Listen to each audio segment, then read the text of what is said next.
Molweni. Njani? Philile nam. I wanted to use this opportunity to bring everybody back to what I believe Dr. Neville Alexander believed in the most. That is working on the grass level, working on the ground roots and working with the people that have nothing. And actually taking back all this research and scholarly that we're talking about today, taking it back to the people. Is it working for the people? That's what he always asks. You can't produce papers if it's not going to enable people to develop their lives. Then what's the point of doing that? So I'm going to take you through that narration and narrate for you a recent research my friends and I recently conducted back from where we come from in Whittlesea. Let me first start saying that I had always heard about Neville Alexander from my mother. My mother is a comrade. So I'd always heard about Neville Alexander, which I felt was torture. I thought I was being enslaved by being taught all about these old people that I didn't even know. Didn't know where they come from. I guess it worked. Now I'm stuck with old people in a room. And I suspect that one of the reasons why, when we grew up at home, we were enslaved. We called it our own Robben Island. We were forced to read and write like we were crazy. We call this street in Xhosa. And I think one of the reasons why Mama did that and was very forceful on me, because growing up I wanted to be an FBI agent. So I thought what she wanted to do away with was the American syndrome that clearly I was under. So one of my greatest moments last year was obviously meeting Dr. Neville Alexander when he came as a guest at the University of the Free State Institute for Reconciliation and Social Justice. I was very blown away by how humble he was. This is somebody I grew up thinking that I had imaginary pictures of what he would look like before I could even get a hold of a picture of him. He was humble. He could articulate himself very well. But what shocked me the most, though, was that it took a colored old man to teach me to be proud of being half Xhosa and half Griqua. So thank you very much for that, Dr. Neville. I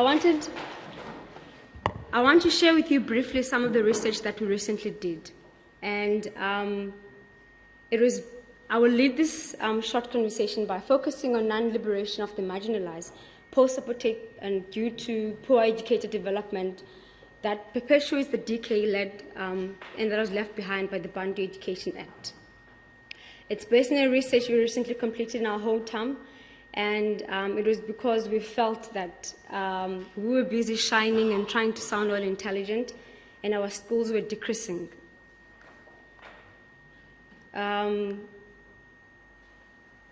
are 2 townships and more than 20 villages that feed off to my very small town we call Whittlesea. Farming is our biggest trade, and between the 2 townships there are 22 schools. The land that the town is built on, according to the local historians, was forcefully taken away from its original owners after Inkosi Lukanji was dethroned by the British soldiers. It had originally been used as a grazing land. One of the townships, Sada, was established as a result of forceful removals from surrounding villages. So the first school to be built was Nozipho Junior Primary School in 1967 under the leadership of the late Miss Nozipho Mdingi. So the second school was Sada Higher Primary School, which was built in 1964 under the leadership of the late Mr. Thomas Ntimkulu Mpondwane. The third school, Mhlochana High School, was built in 1969, named after our biggest mountain, Mhlochana, and it was established by the late Mr. Mbutumo. In Ms. Mdingi's words, as she described what was happening at Sada at that time, she says, "Sasibhalisa namagqibha abantwana sizama le mfundo. Oyena mntana umdala endambhalisayo noZipho, oyena minyaka emishumi elinesithathu." Translated, she says that the community and the schools were so overwhelmed by the people that were coming in from the villages and from the farms that they were being forcefully removed from, that the oldest that she enrolled for Sub A, which is grade 1 now, was 13 years old. Mrs. Madola, a respected school principal and product of all 3 schools, remembers fondly how the school's teachers fought for their future by, amongst other things, offering quality education on a daily basis. She said, I quote, "Because of majority of her parents were illiterate, They relied on our educators for suggestions on how we could be better students and at times be obedient learners. There was quite a unique relationship between our parents and our educators that no learner could be able to manipulate themselves out of any situation by using one party over another party. So we went back to conduct this research to try and find out that these same schools that were established by these legendary principles, how are they functioning now, post-Apartheid? And this is what we found out from the parents and from the teachers, how they felt about these schools and what they experienced from the government pre and during apartheid. This is what the teachers said. The books were always delivered on time, irrespective of the insulting content. Parents were in control of their families, thus learners, and could always be relied upon to assist with discipline. Now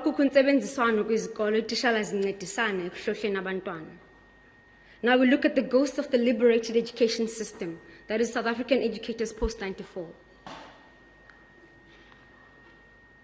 In 1997, to cut it short, the government launched the new educational system called Curriculum 2005, which would be based on outcome-based education, that's OBE.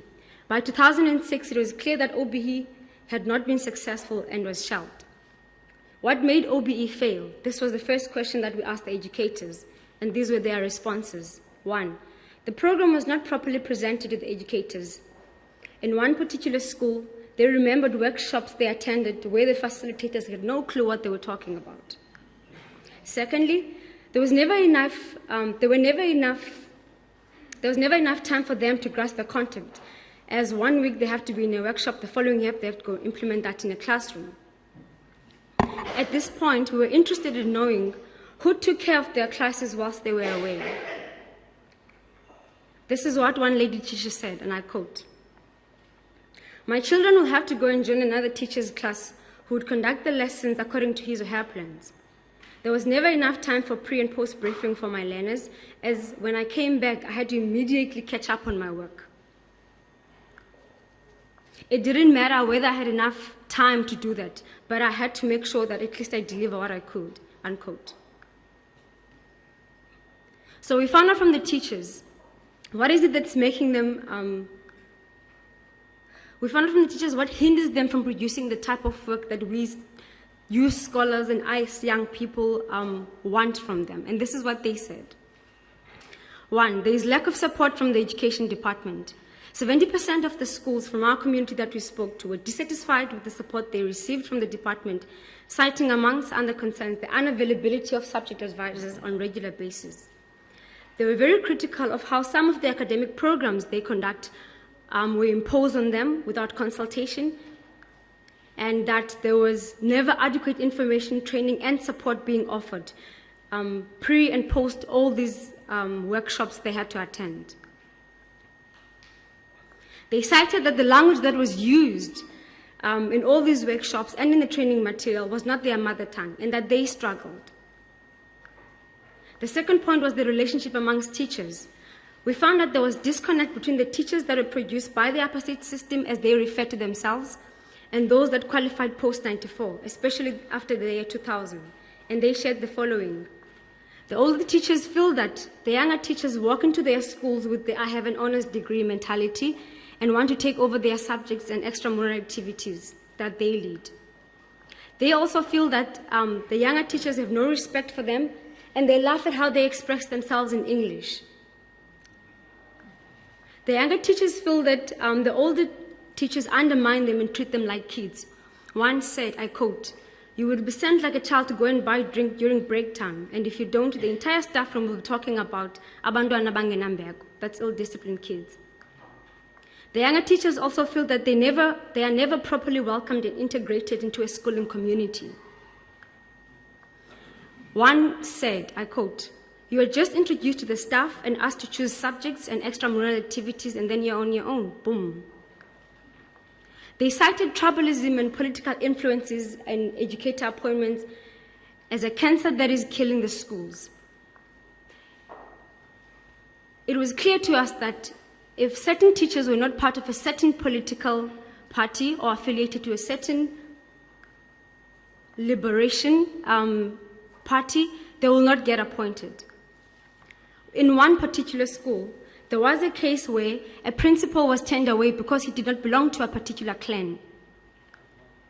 Parental support, thirdly. The educators' concern was that majority of the learners that they serve are either come from child-headed households or single-parent headed households. Those coming from child-headed households often had no representation in school meetings and therefore were on their own, and therefore they made their own judgments. Those coming from single-headed households often struggled to get a day off to come to the school meetings because majority of them come from low-income earners. Fourthly, support from external organizations. 80% of the schools from my community have gone for at least 4 years without any assistance from any external organization. The programs that they have are those that they design themselves at schools and those that are offered by the government. Everything else rests on the educators' shoulders. Fifth and lastly, the educator development. Not more than 20% of the educators have master's degrees. Majority of them are from African states. Of the South Africans, all received their master's degree before the year 2006, and only 5% of those attended former black schools. Not more than 50% of the educators have an honors or an undergraduate degree. Majority of the teachers that we communicated with have what was called, I don't know if it's still called that now, the primary teacher's diploma that was offered by the now shut down Masibulele College of Education and the University of Transkei. And they have been teachers for more than 30 schools. So meaning I went to speak to teachers who taught me and some of my older siblings, and they're still teaching in the same schools. A school, a community hub of thought, the result of liberating our machinery, the educators. 1, we have to revisit the training curriculum and the training methodology. The question that we have to ask is, are we producing the same or similar educators to those that produced the generation that freed me? Of course, we cannot forget the challenge of training our teachers in their mother tongue.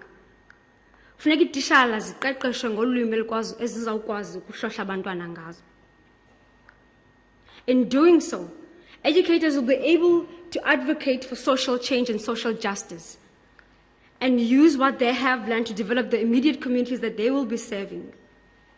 I'm trying to imagine teachers who will be advocating that in next year's literature, learners in high schools should be able to read the African Writers series that majority of the people in my age group have no clue what that is. Is it perhaps time that we open institutions that specialize in producing the next generation of quality educators? Are the universities doing enough to produce teachers who will be able to produce learners who are innovative? Secondly, infrastructural development. Of all the schools that we visited, there is not a single infrastructural development that is a result of a governmental support or intervention. 60% of the schools have at least one new block of classes that they have built on their own. So when we talk about a liberated education system, they can't really be optimistic about it because they are yet to benefit from the fruits that some of us are enjoying. The looming court case between the Department of Basic Education and one of the country's leading advocacy groups, Equal Education, highlights the plight of those still marginalized. According to Equal Education, the Eastern Cape alone has over 300 mud schools. I guess then we'll have to deduct the 15 schools that the minister opened in the past 3 weeks. They demand that the Department of Education releases a norms and standard protocol that everyone has to follow and everyone has to understand. What then you ask is, what is the community's role in developing our schools and our educators? We can learn a lesson from the Nelson Mandela Institute in their program they call Amanxusa, where they get parents involved in developing their schools. The educator support, academia. We have to have incentives for educators that are performing well, be able to offer scholarships, be able to offer mentorship. Empowerment and leadership development in schools. We can learn from what the former Deputy President, Honorable Mlambo Ngcuka, is doing through Umlambo Foundation. You help and you mentor principals, the school management teams, the school governing body teams, and the educators. Teachers need support in addressing the national disasters, that is the numeracy and literacy development, the socio-economic challenges, the moral decay, and the learner empowerment and leadership development. And I just want to quote where's my page? I love this quote from Dr. Neville Alexander. He says, I quote, "Revolutions, I think, are never completed. Radical social transformation is a continuous and complex process. But even though this is an essential part of the meaning of revolution, this objective process has to be articulated in concrete programs and strategies for any kind of revolution to eventuate," unquote. So what basically I wanted to cover, and I hope I did, was the plight of the educators. That at the end of the day, while we're sitting here, there are educators, one, who could have benefited from this conference. Because all this research and all this paper, it goes back to what they do. They're the ones that are producing the learners. They're the ones that are producing people that have to come to university and actually study and become you in the next lifetime, or this current lifetime. So what's important is that every research we do, every article we produce, we have to ask ourselves a question. Is it relevant to the struggle of the teacher?